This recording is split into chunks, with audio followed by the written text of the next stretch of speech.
ঘর তাওয়াফ করার ইচ্ছা দীর্ঘদিন ধরেই লালন করে আসছিলেন লিবিয়ার যুবক আমের মাহদি মনসুর। চলতি বছর হজের জন্য নিবন্ধন করেন তিনি।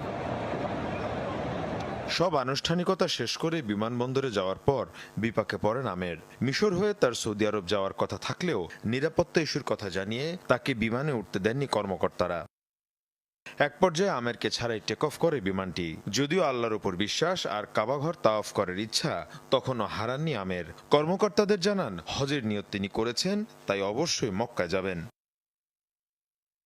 এরপরই হয় বিস্ময়কর ঘটনা। যান্ত্রিক ত্রুটির কারণে ফিরে আসে বিমানটি। চেকআপের পর আবারও উড্ডয়নের জন্য প্রস্তুত হয় বিমানটি। তবে এবারও তাতে উঠতে দেওয়া হয়নি আমেরকে। কিন্তু আবারও ত্রুটির কারণে বাধ্য হয়ে বিমানটি দ্বিতীয়বারের মতো ফিরে আসে।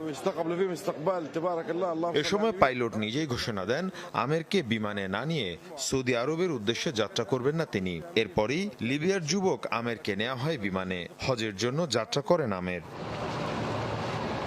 অলৌকিক এই ঘটনাটি মঙ্গলবার জানিয়েছে হারামাইন শরীফ কর্তৃপক্ষ।